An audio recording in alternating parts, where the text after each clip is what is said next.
Uang di bank tetap ada, tapi uang cash harus ada. Karena kondisi tahun depan lebih berat daripada tahun ini.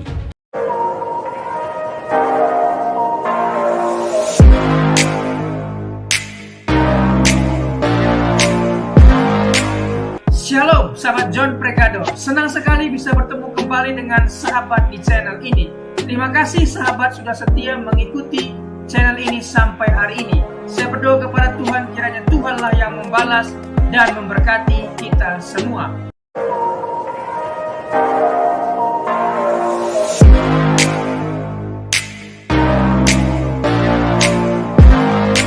Mari kita buka Alkitab kita saat ini. Kitab Yesaya pasal 14 ayat 12 sampai dengan ke-15. Kitab Yesaya pasal 14 ayat 12 sampai dengan ke-15. Saudara yang ganjil, saya yang genap. Wah, engkau sudah jatuh dari langit, hai bintang timur putra fajar. Engkau sudah dipecahkan dan jatuh ke bumi, hai yang mengalahkan bangsa-bangsa. Ayat 13 sudah baca?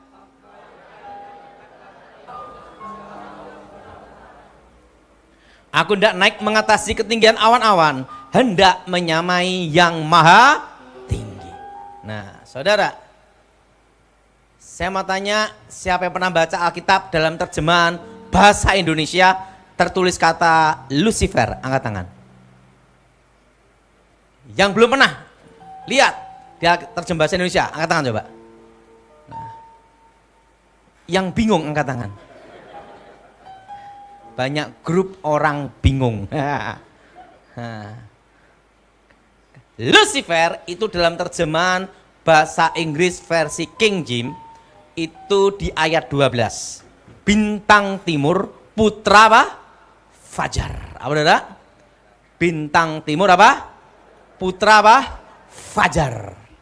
Secara astronomi itu disebut namanya planet Venus. Untuk menggambarkan suatu bintang yang bercahaya melebihi bintang-bintang yang lain. Dalam bahasa Ibrani, Hail artinya pantulannya, pembawa cahaya. Nah, itu kata, dan dalam terjemahan bahasa Indonesia ayat 12, bintang timur putra fajar. Jelas? Jelas? Nah, sebelum Tuhan menciptakan manusia, yang paling awal Tuhan menciptakan malaikat. Malaikat yang diciptakan Tuhan dikatakan berlaksa-laksa, beribu-ribu laksa, berpuluh-puluh ribu laksa, berlaksa-laksa. Kalau mau tahu jumlahnya tanya Tuhan sendiri. Selaksa itu 10.000. Berlaksa-laksa, berpuluh-puluh ribu laksa, berlaksa-laksa. Hitungan dewi dah.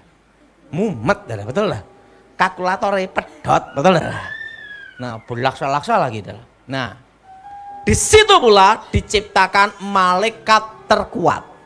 Yang pertama yang namanya adalah Mikael. Saudara, jenderal panglimanya Tuhan. Dan yang kedua diciptakan Gabriel. Saudara, penghulu para malaikat. Dan ketiga, diciptakan lebih hebat, lebih dahsyat, melebihi malaikat-malaikat yang lain. Diciptakanlah yang namanya Lucifer. Dan Lucifer ini membawai sepertiga malaikat Tuhan. Pemimpin pujian penyembahan. Bukannya saya berkata pemimpin pujiannya setan, bukan, saudara. Sepertiga malaikat ini, saudara, yang mimpin adalah siapa? Lu. Di dalam kitab Yeskiel dikatakan diberi tempat kudus, dijaga oleh para kerub. Artinya malaikat yang mulia. Saudara, kalau seorang dijaga kolonel, minimal dia adalah jenderal bintang 4, betul? Betul? Kalau itu yang jaga militer, polisi, pengusaha, pasti konglomerat, betul? Nah, kalau baju oranye lain lagi dah. Tahanan dah, dikasih baju oranye. Nah, diberi tempat kudus artinya eksklusif, spesial. Saudara, artinya malaikat yang disayang Tuhan dan memiliki posisi yang tinggi. Jelas saudara? Nah, Lucifer ini adalah malaikat yang dekat dengan Tuhan. Secara otomatis tahu banyak rahasia tentang Tuhan. Saudara, kalau kita dekat dengan Tuhan, secara otomatis kita tahu banyak rencana kehendak Tuhan. Betul? Betul? Betul? Lucifer ini karena tahu banyak rahasia tentang Tuhan, ingin menjadi Tuhan. Seorang pencipta pasti tahu kelemahan ciptaannya. Seorang guru tidak akan memberikan resepnya atau ilmunya 100% kepada muridnya. Maksimal 80%. Jaga-jaga, murid murtad sikat. Betul? Betul? Betul? Ilmu pamungkas.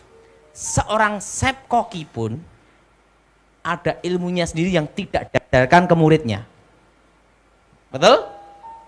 Contohnya, saya punya istri belajar masak.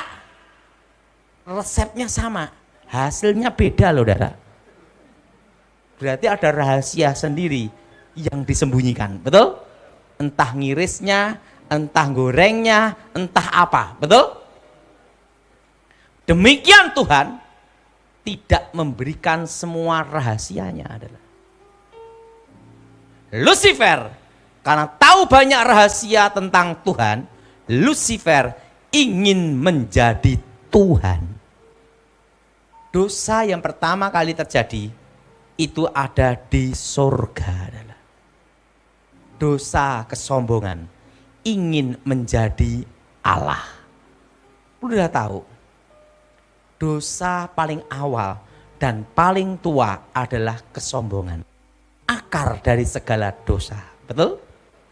Dalam hidup ini hanya perlu tahu hanya ada 3 aja. Tahu Tuhan, tahu diri, tahu malu. Betul? Siapa yang setuju angkat tangan? Betul?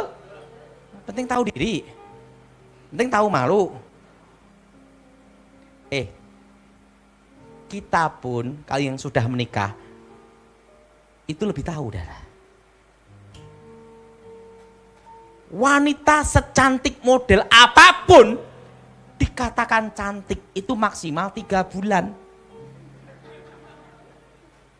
Setelah itu, di atas itu penting bisa diajak bicara, mengerti dan peduli. Betul? Cantik cerewet, suaminya stroke. Siapa yang setuju angkat tangan? Ini banyak korbannya berarti. Betul? Betul? Loh, penting itu kalau kita menikah, yang penting itu bisa diajak bicara. Betul? Betul? Demikian suami. Istri itu pentingnya apa? Entah modelmu gantengnya kayak apapun, dikatakan ganteng itu maksimal juga 3 bulan. Yang penting apa? Tanggung jawab. Ini setuju angkat tangan, Anda. Betul? Betul?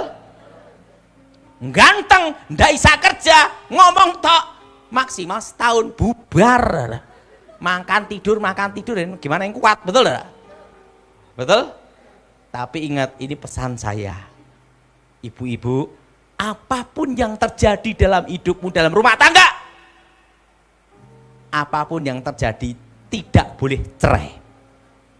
Kenapa? Cari laki-laki normal susah. Siapa yang setuju angkat tangan? Cari laki-laki normal susah.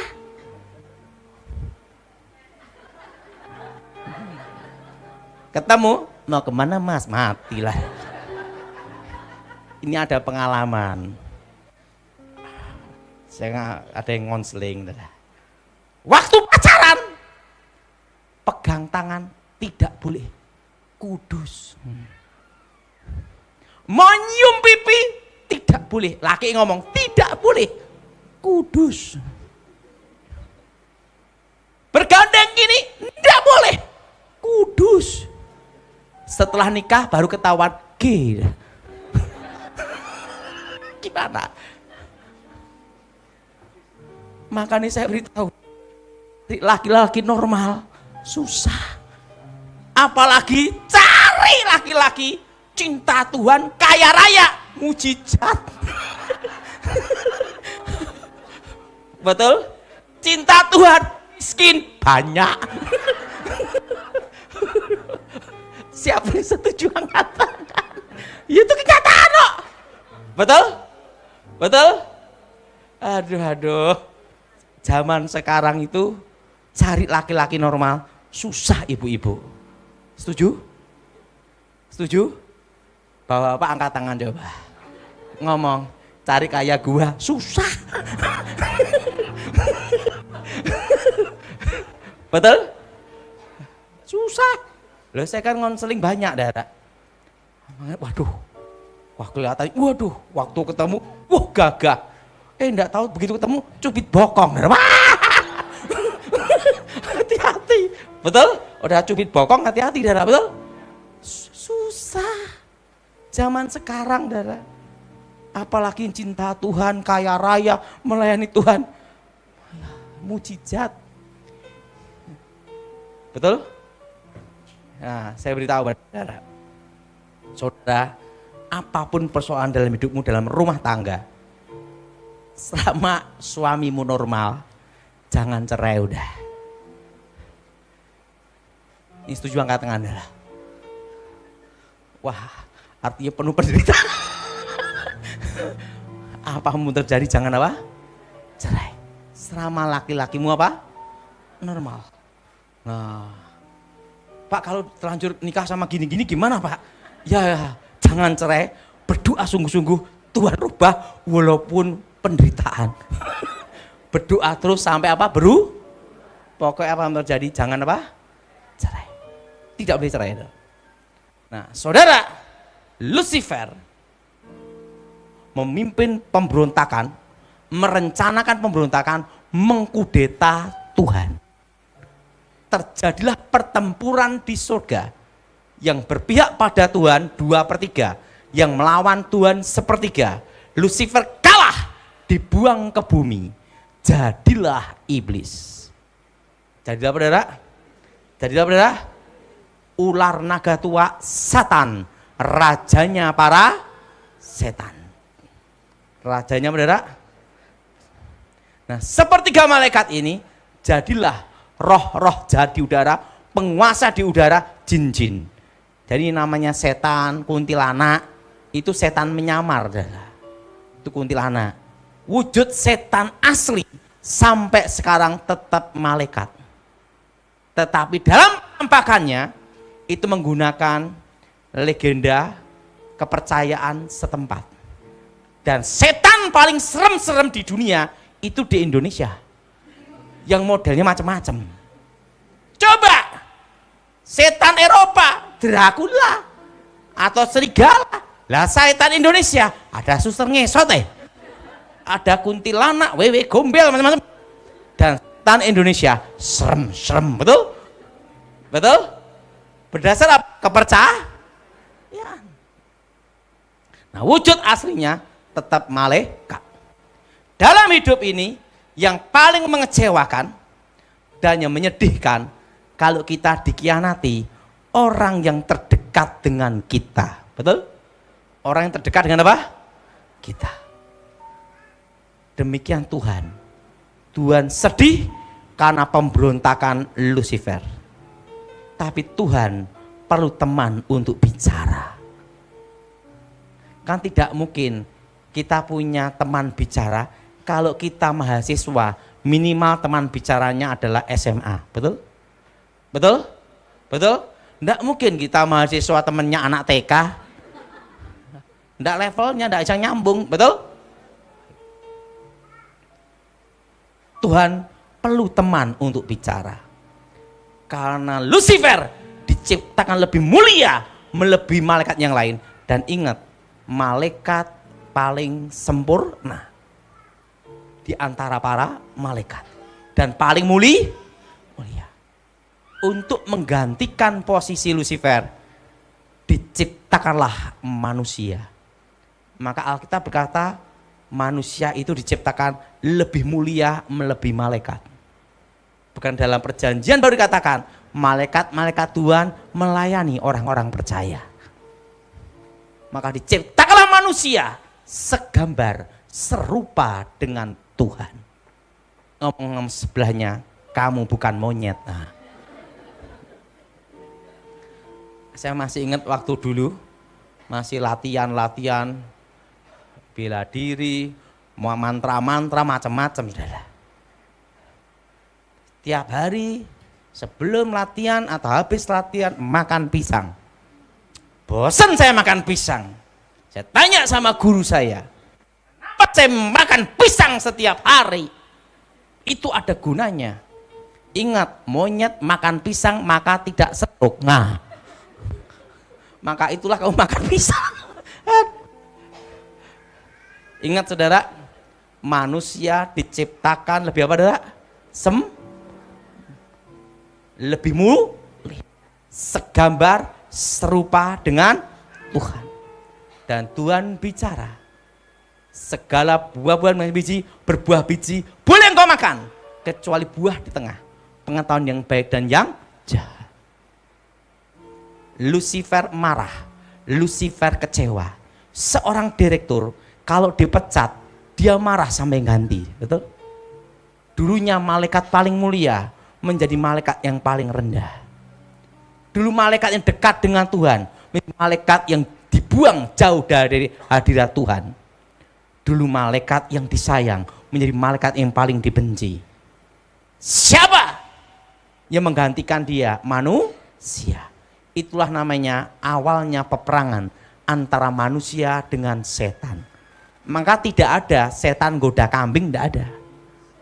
Yang digoda manusia. Di antara semua binatang di darat, yang paling cerdik adalah ular. Dipakailah ular. Seorang penipu pasti lebih pandai satu tingkat yang ditipu.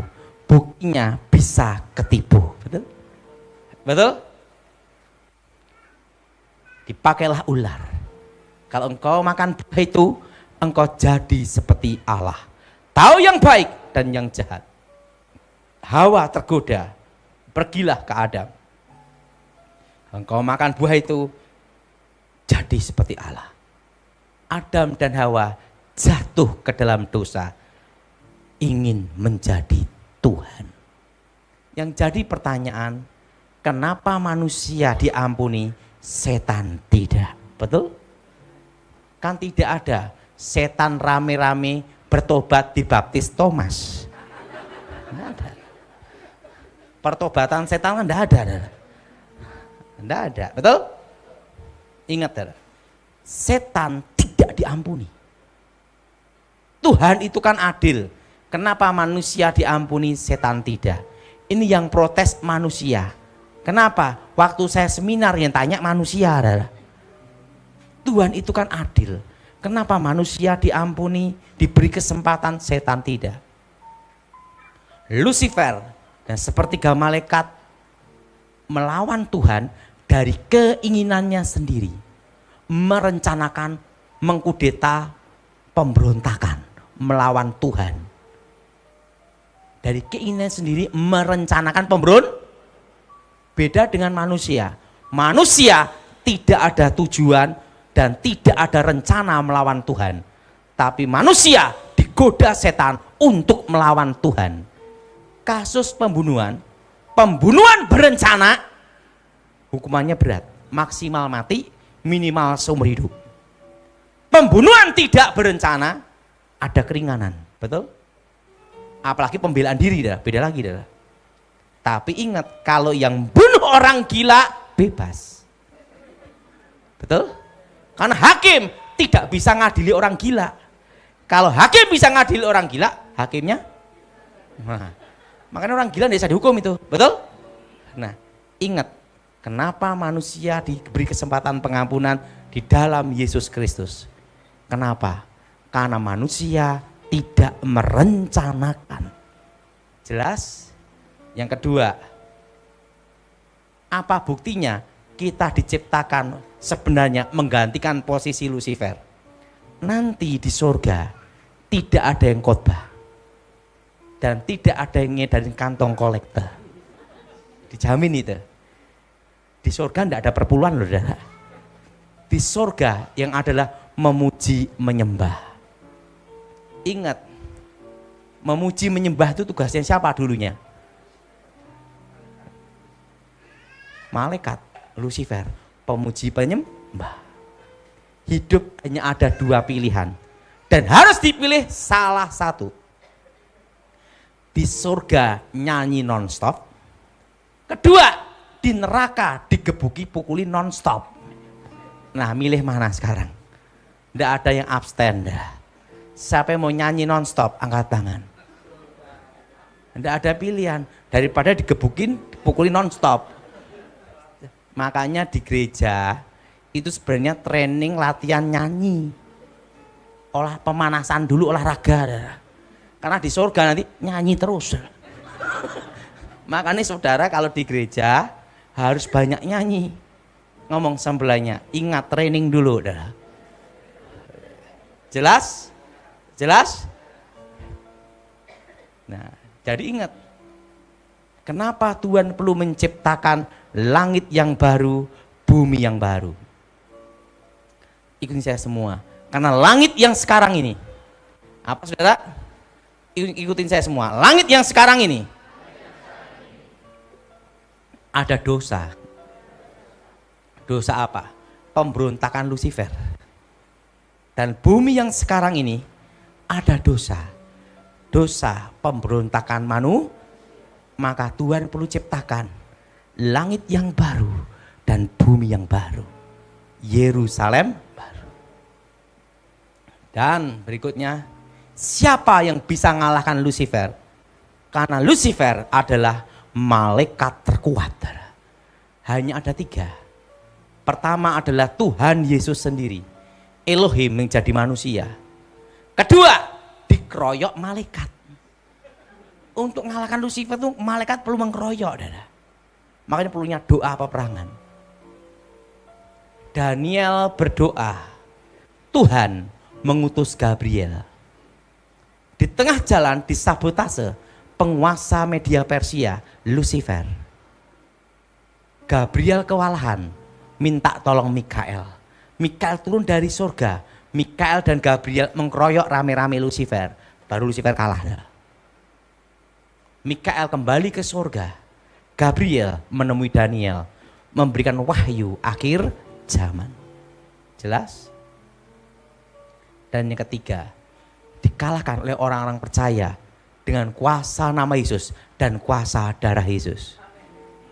Karena apa? Waktu kita dipulihkan hubungan dengan Tuhan, bertobat, disitulah kita kembali ke gambar rupanya Tuhan. Anak Tuhan. Amin. Diberi kuasa mengalahkan iblis. Nah, saudara, banyak orang menunggu saya bertanya, tahun depan gimana? Ngomong sebelahnya, tenang aja. 3 tahun yang lalu, saya bicara di media sosial, di Thomas ya, bahwa emas nanti akan tembus 2 juta. Di tahun 2024 dan 25.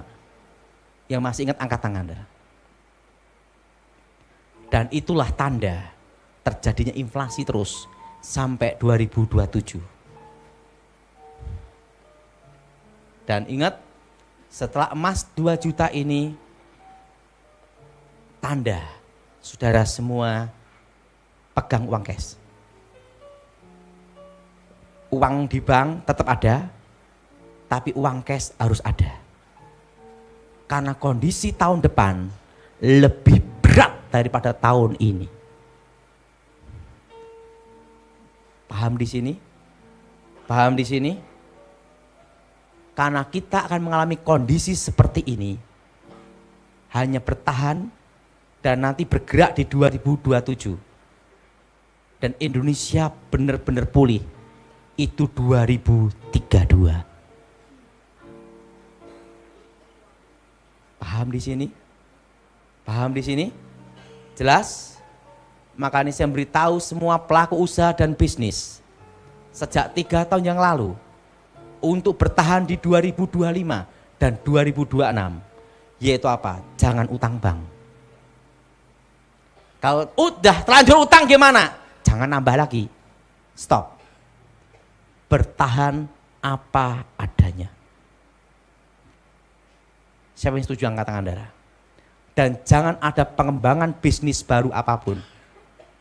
Karena selama 2 tahun ini perpajakan akan diperketat terus sampai 2035.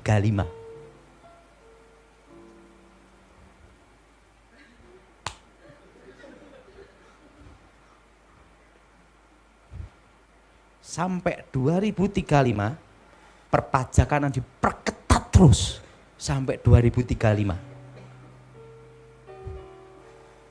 Paham di sini?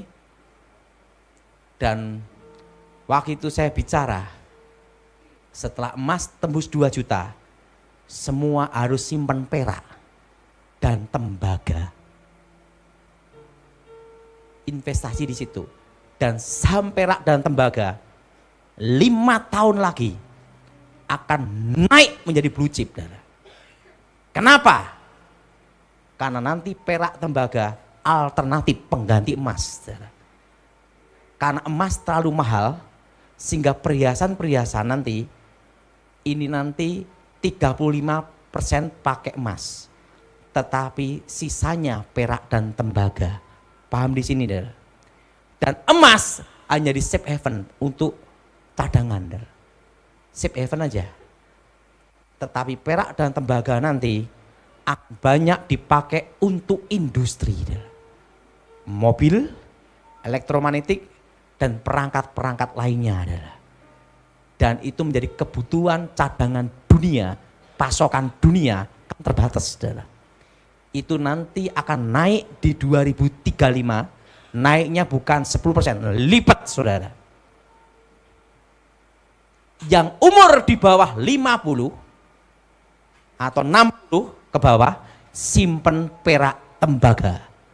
Yang di atas 70, simpen emas. Jangan perak dan tembaga. Kenapa? Keburu mati. Masih 10 tahun lagi. Nggak mati pun setengah, betul? Udah tua, betul? Jelas? Jelas? Karena nanti,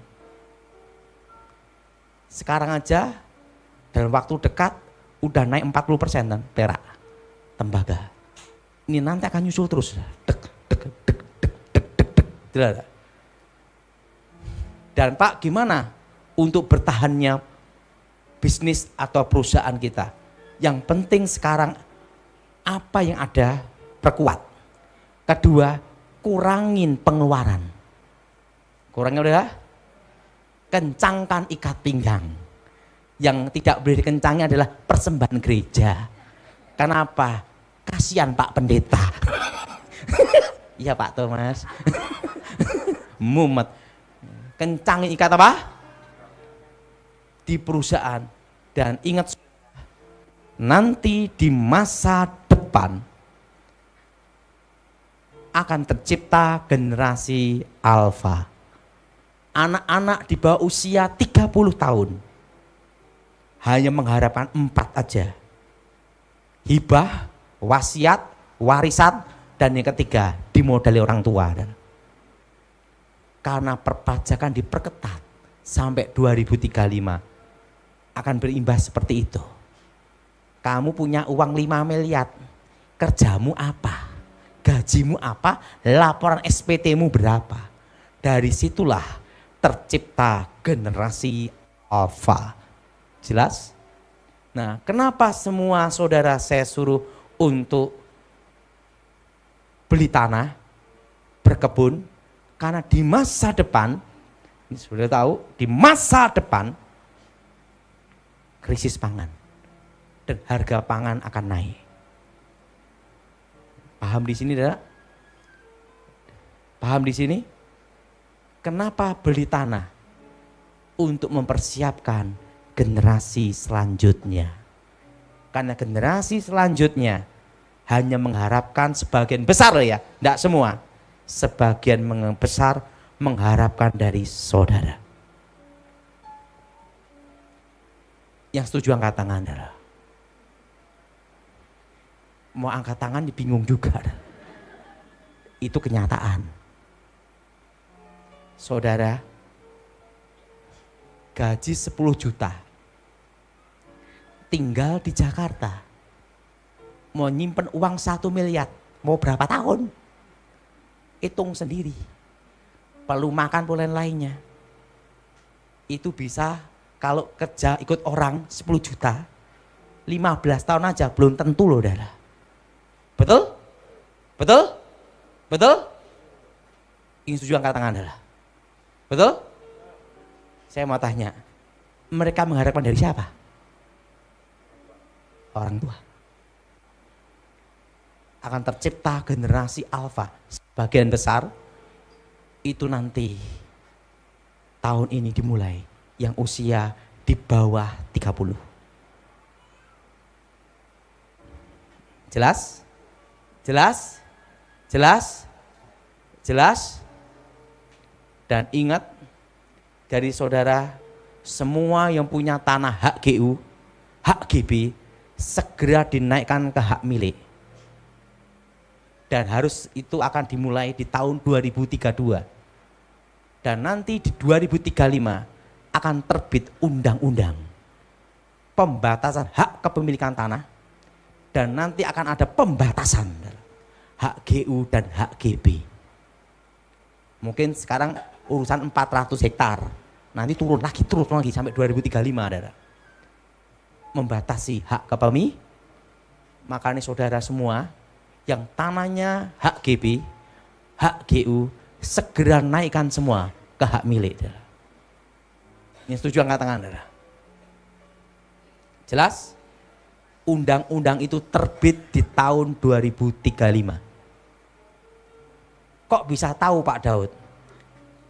Tahun 9697 saya mengalami kecelakaan dan roh saya dibawa ke surga. Ditunjukkan masa depan Indonesia, presiden, wakil presiden sampai tahun 2035.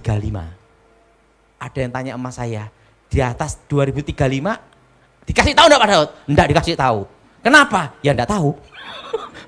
Pokoknya tugas saya sampai 2035. Nyampein aja. Di situ saya ditunggu hari-hari ke depan. Makanya 2001 saya udah ngomong, 2004 SBY presiden. Di 2021 saya ngelihat wakilnya adalah anak muda, model seperti ini, Gibran. Saudara perhatiin di tahun 2022 di media sosial semua saya bicara Gibran Wapres. Betul? Itu tak lihat tahun berapa? 9697. Masa depan. Dan di masa depan pula AHY itu Wapres. Masa depan jauh dari. Tahun berapa Pak Daud? Tahunnya dikasih tahu. Tapi Wapres nanti bakalnya dia. Presidennya siapa? Tidak dikasih tahu. Hanya kelihatan wajahnya aja. Wapresnya. Wapres atau pres? Saya kurang tahu. Penting salah satu itu Wapres. Nah, di situ pula ditunjukkan hari-hari yang akan terjadi. Tahu enggak? Tahun ini berat. Tahun depan lebih berat. Langsung gini. 2 tahun yang lalu, waktu Zoom sama Thomas, saya beritahu, puncak resesi ekonomi di tahun 2025 adalah Agustus September. Yang masih ingat angkat tangan. Itu di media sosial semua, se-Indonesia tuh, saudara. Tapi kan saya tidak mau bicara itu kerusuhan. Nanti bisa ditangkap saya. Saya beritahu puncak resesi. Nah, dampak tahun ini adalah tahun depan. Paham di sini, saudara? Tapi Tuhan bicara sama saya itu di tahun 97 bahwa Tuhan akan memelihara umatnya di saat-saat seperti itu. Nah sekarang semua usaha bisnis semua bertahan. Apa adanya. Dan pesan saya satu, usahakan jangan kelihatan kaya, uang banyak, jangan. Khususnya untuk tahun depan. Nanti sudah akan tahu maksud saya. Dalam hidup ini paling aman itu satu, nyamar pura-pura miskin. Betul? Huh? Kalau saya tenang aja. Celana ini umur 20 tahun. Ini 20 tahun. Dan saya khotbah enggak pernah pakai kaos kaki. Kalau ada yang mau ngerampok saya, enggak usah ngerampok, saya sumbangkan. Yang ngerampok pun males, betul enggak? Betul? Pokoknya pesan saya untuk tahun depan. Saudara semua, jangan tunjukkan harta saudara. Karena saudara akan berat di tahun depan. Apalagi yang Richard Mille, Rolex. Masalah itu tahun depan. Karena tahun depan semua akan berat. Lebih baik apa? Pura-pura apa? Miskin. Ada penyamaran yang paling bagus. Waktu saya belajar sama almarhum Pramono Edi. Ada penyamaran paling bagus. Itu ada 3. 1. Pura-pura miskin. Apa saudara? Kedua, pura-pura bukan siapa-siapa. Artinya orang biasa. Dan yang ketiga, yang paling sempurna, jadi orang gila. Itu paling aman, betul? Betul? Saya kan pengalaman adalah. Banyak pengalaman. Dalam hidup ini, kita tidak perlu menunjukkan siapa diri kita. Silent aja, santai. Saya banyak belajar. Saya mendampingi beliau itu 20 tahun. Almarhum Edi Wibowo. Adiknya Ibu Ani. Dan saya sama, dulu kan saya ngawal. Pramono Edi sama Ibu Ani. Kalau Ibu Ani 10 tahun. Lumayan enggak saudara? Di situ saya belajar. Oh, gini. Yang paling enak dan tidur nyenyak. Kalau kita nyamar jadi orang miskin dan bukan siapa-siapa. Betul? Betul? Flexing. Richard Mille. Ininya Hermes. Baju Hermes semua. Saya itu semua serba mahal. Ingat, surat cinta datang. Betul? Betul? Saya beritahu, depan lebih dari itu. Jadi sekarang saya beritahu, semua hidup apa adanya, sederhana. Untuk tahun depan. Setuju? Setuju? Setuju? Dan kurangi pengeluh kecuali gereja. Kasihan Thomas. Nah, karena apa? Kita sekarang ini bertahan aja. 2 tahun. Berapa lama, saudara? 2 tahun. Paham di sini? Paham di sini? Pak, Indonesia aman tidak? Riak-riak kecil tetap ada sampai tahun depan. 3 tahun pokoknya. Riak-riak kecil aja. Tapi Indonesia tetap aman. Jelas? Jelas? Tetap apa? Aman. 3 tahun.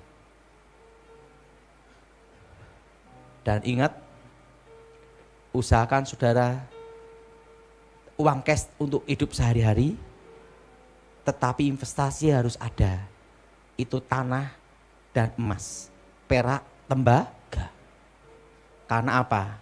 Karena nanti 10 tahun ke depan nilai mata uang turun.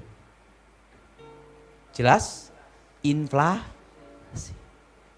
Jelas? Tanah, emas. Kenapa tanah? Untuk jangka panjang. Kenapa emas? Kalau kita liquid perlu ini. Jelas? Dan mata uang, saudara, ada 3 mata uang yang paling aman. Pertama, Australia. Jelas? Apa saudara? Nah, Australia. Kedua, Singapura. Ketiga, dolar Amerika. Karena dipakai dunia. 3 ini aja, saudara.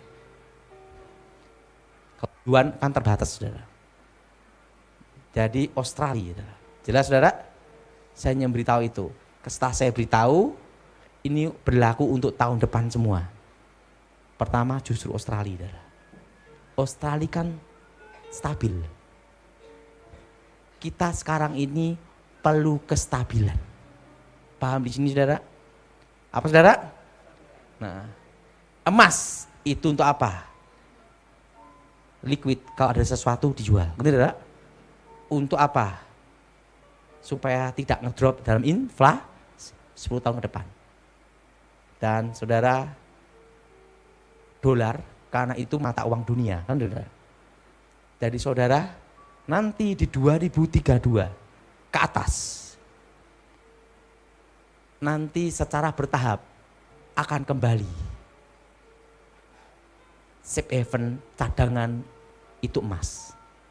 Makanya Cina, Rusia borong emas. Ngerti, saudara? Ngerti? Bukan kertas. Ngerti, saudara? Itu di 2032 ke atas. Tapi uang kertas kita perlu juga nyimpen ini. Paham di sini, saudara? Paham? Karena kita kan pakai terus, saudara. Dan saya berharap saudara semua yang di tempat ini pasti bertahan. Yang taunya kuliner tetap kuliner. Yang taunya salon tetap salon. Yang taunya ternak cacing aja. Jangan sepelekan loh untuk makan ikan, betul? Betul? Betul? Yang taunya makanan hewan, fokus itu. Tetapi semua kembangkan ke jaringan online. Jelas? Hanya perlu penambahannya jaringan apa? Nah, jadi jangan ada usahakan usaha baru. Saya percaya yang hadir di tempat ini semua pasti bertahan. Dan saya beritahu di 2022 kita akan inflasi terus sampai 5 tahun juga. Puncaknya di 2027. Jelas, saudara? Waktu corona itu masih ingat. Siapa yang pernah kena corona? Angkat tangan. Saya belum pernah. Karena tidak ngecek.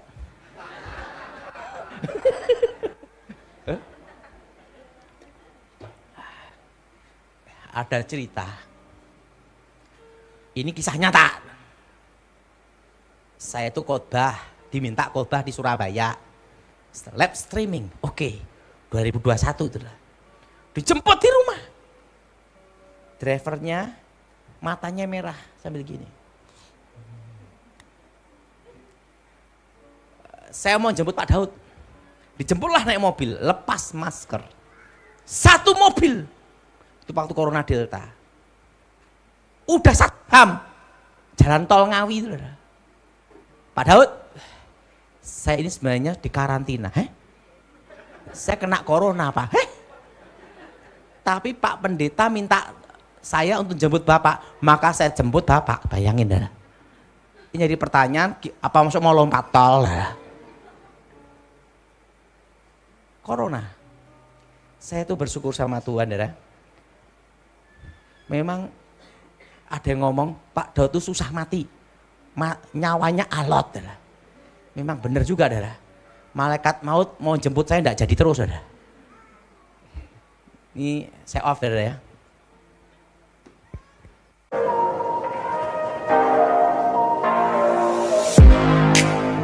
Terima kasih sahabat sudah menyaksikan tayangan kami hari ini.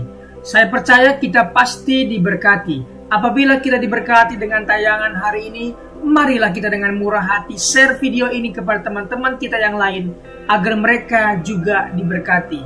Firman Tuhan mengatakan, diberkati untuk memberkati, sehingga nama Tuhan dipermuliakan dan namanya diagungkan. Sahabat, banyak sekali pelajaran yang kita bisa ambil dari tayangan hari ini. Marilah catat poin-poin yang telah disampaikan, kita simpan dalam hati dan kita aplikasikan dalam kehidupan sehari-hari. Setiap kita pasti akan bertemu di yang namanya masalah. Kita tidak perlu undang masalah, tetapi dia sendiri akan menghampiri kita dengan maksud menguji iman kita, apakah kita tahan uji dan tetap mengandalkan Tuhan atau tidak. Tetapi apabila kita menang atas masalah itu, maka kita juga akan mendapat pujian dari Sang Pencipta. Karena kita tahan uji dan terus mengandalkan Tuhan, tidak hanya dapat pujian, dapat mahkota juga. Mahkota abadi karena kita setia dan tetap kuat dalam Tuhan.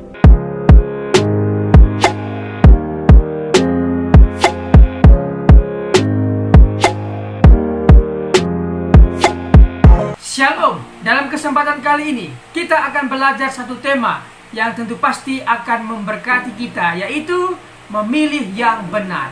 Orang percaya pasti memilih yang benar, memilih kegiatan pekerjaan yang benar yang menguntungkan dirinya di masa depan.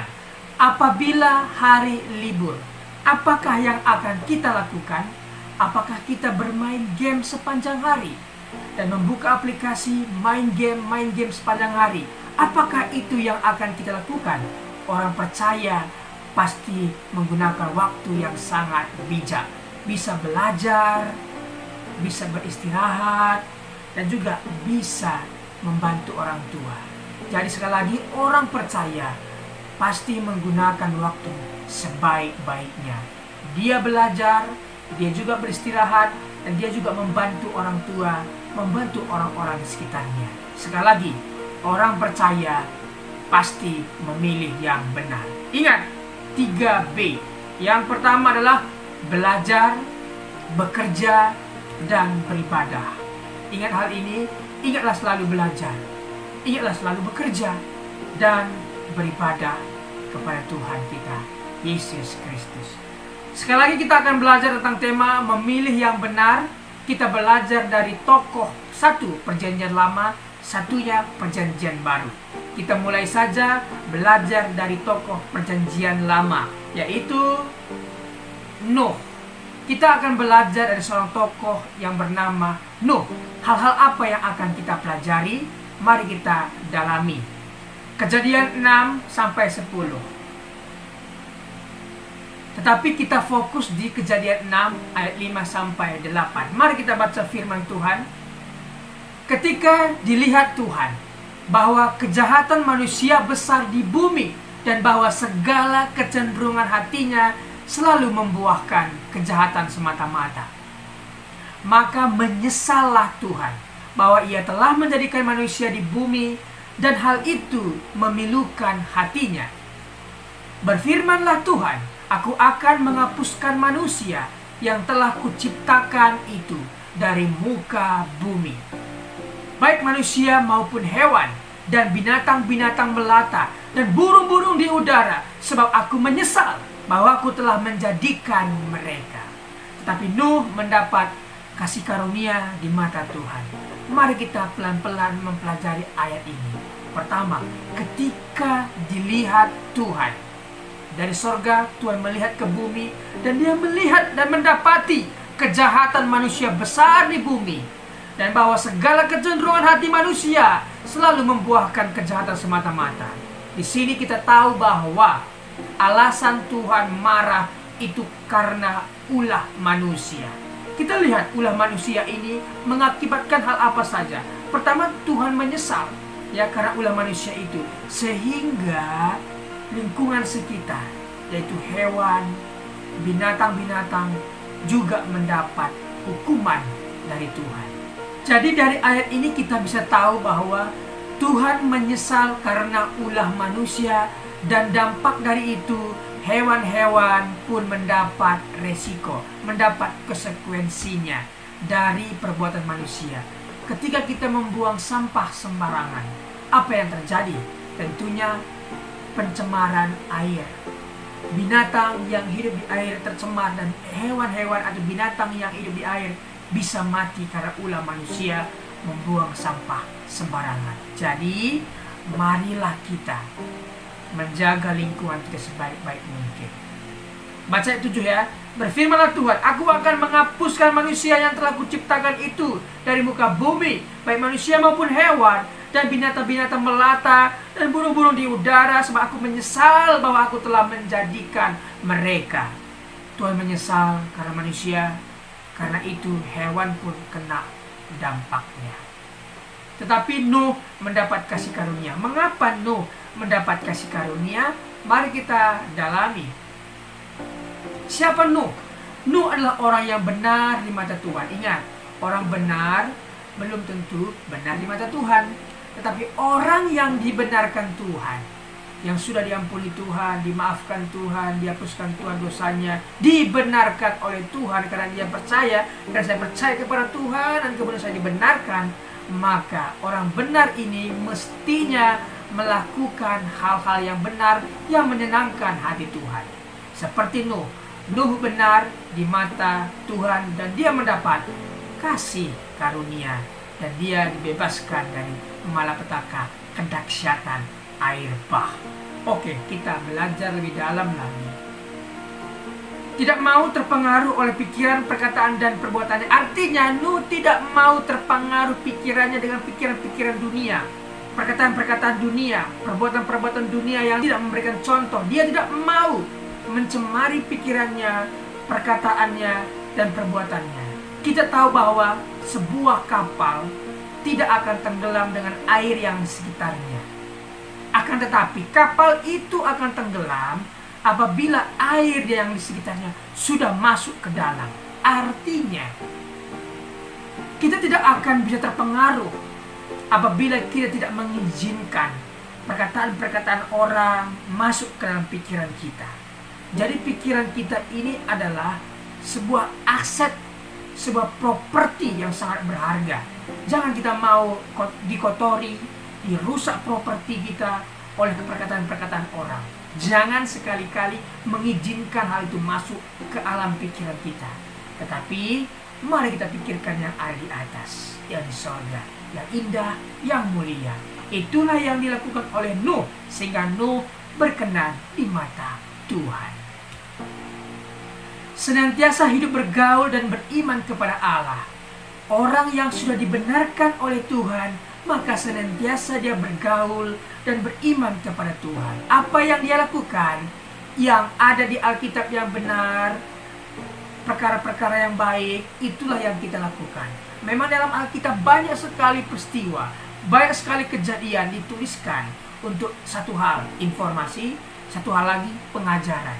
Jangan kita menjadikan informasi itu dari pengajaran, tetapi carilah pengajaran yang menguatkan kita. Oke? Yang berikutnya, menjadi berkat dan contoh bagi keluarganya dalam ketaatan, kesalehan, iman, dan perbuatan baiknya. Nuh menjadi berkat dan contoh bagi keluarganya dalam ketaatan, kesalehan, iman, dan perbuatan baiknya. Jadi seorang bapa, seorang kepala rumah tangga harus mengikuti teladan yang diberikan Nuh kepada anak-anaknya, menantunya, bahkan istrinya. Inilah contoh yang memilih dengan benar. Berikutnya kita belajar dari seorang tokoh di Perjanjian Baru, yaitu Paulus. Hal apa yang akan kita pelajari? Kisah Para Rasul 9 ayat 1-6. Kita akan membaca dalam Kisah Para Rasul 9 ayat 1-2. Sementara itu berkobar-kobar hati Saulus untuk mengancam dan membunuh murid-murid Tuhan. Ia menghadap imam besar dan meminta surat kuasa daripadanya untuk dibawa kepada majelis-majelis Yahudi di Damsyik, supaya jika ia menemukan laki-laki atau perempuan yang mengikuti jalan Tuhan, ia menangkap mereka dan membawa mereka ke Yerusalem. Siapa Paulus? Paulus memiliki doktrin yang begitu keras. Ajarannya menyakiti orang lain adalah salah.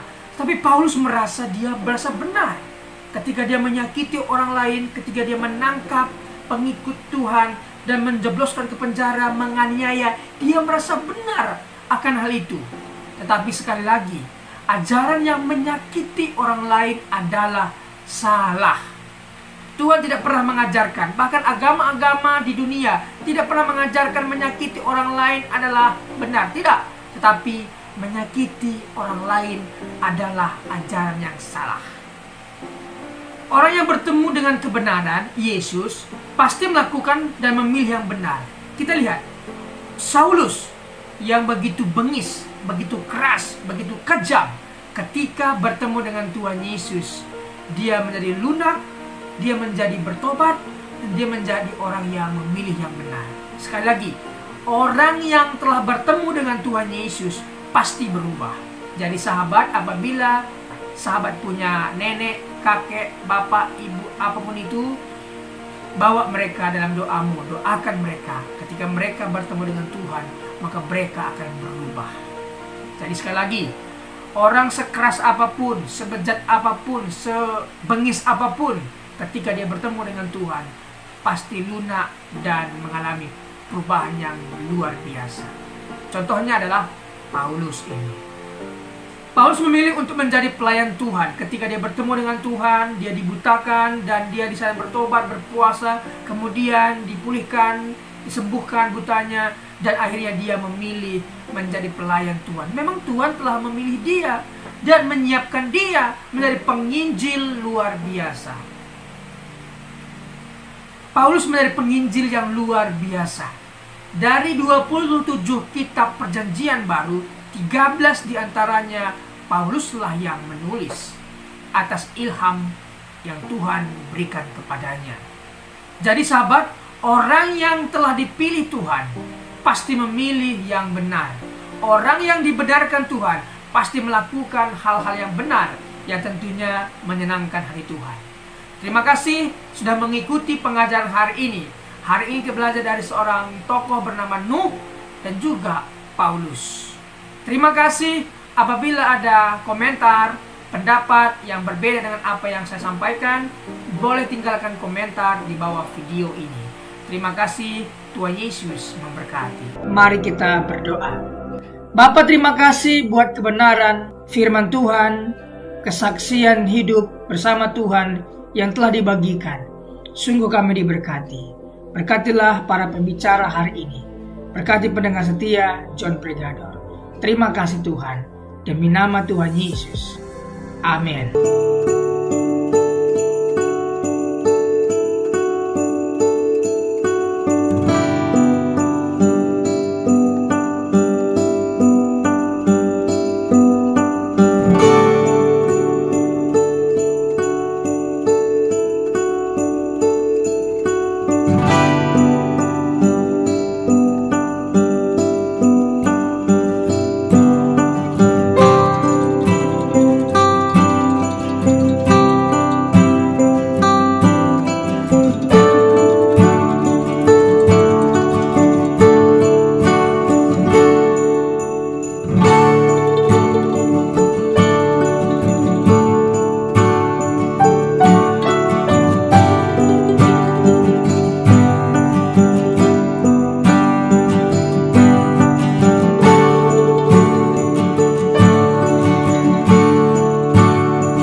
wabarakatuh.